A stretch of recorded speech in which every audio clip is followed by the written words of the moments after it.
আসসালামু আলাইকুম বন্ধুরা, স্বাগতম। আপনারা দেখছেন চ্যানেল নিউজ টুডে 99।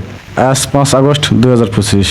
চলুন দেখে নেই আগামী 24 ঘন্টার জন্য সারা দেশের আবহাওয়ার পূর্বাভাস। সারা দেশের সারসংক্ষেপ।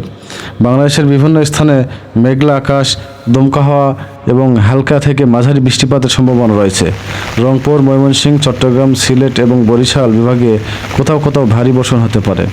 ঢাকা ও আশপাশের এলাকা। ঢাকায় আজ দক্ষিণ পূর্ব দিক থেকে ঘন্টায় 10 থেকে 15 কিলোমিটার গতিতে দমকা হাওয়া বয়ে যেতে পারে। হালকা থেকে মাঝারি বৃষ্টিপাত হতে পারে। সর্বোচ্চ তাপমাত্রা 33 ডিগ্রি সেলসিয়াস এবং সর্বনিম্ন 28.5 ডিগ্রি সেলসিয়াস।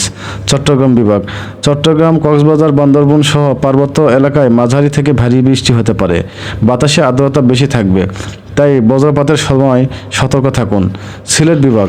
সিলেট অঞ্চলে ভারী বৃষ্টির আশঙ্কা রয়েছে। পাহাড়ি ঢল ও নদী ভাঙ্গনের ঝুঁকি থাকায় সতর্ক থাকার পরামর্শ দেওয়া হচ্ছে। রংপুর ও ময়মনসিংহ বিভাগ, এই দুই বিভাগে সকালের দিকে বিক্ষিপ্ত বৃষ্টি হতে পারে, তবে বিকেলের দিকে মেঘের ঘনত্ব কিছুটা বাড়বে। রাজশাহী, খুলনা বিভাগ। এখানে আবহাওয়া তুলনামূলক শুষ্ক থাকতে পারে, তবে কোথাও কোথাও আকাশ আংশিক মেঘলা থাকবে। রাজশাহীতে সর্বোচ্চ তাপমাত্রা 36 ডিগ্রি সেলসিয়াস অতিক্রম করেছে। বরিশাল বিভাগ। বরিশালেও হালকা থেকে মাঝারি বৃষ্টি হতে পারে। নদী উপকূলবর্তী এলাকায় সতর্কতা অবলম্বন করা দরকার। গত 24 ঘন্টার বৃষ্টিপাতের রেকর্ড। কুমারখালীতে সর্বোচ্চ বৃষ্টিপাত রেকর্ড করা হয়েছে 32 মিলিমিটার। ঢাকা, রাজশাহী, চট্টগ্রাম সহ অনেক জায়গায় বৃষ্টি হয়েছে 1 থেকে 22 মিলিমিটার পর্যন্ত। বিশেষ সতর্কতা, বজ্রপাত প্রবণ এলাকাগুলিতে ঘরের বাইরে না যাওয়ার পরামর্শ দেওয়া হচ্ছে।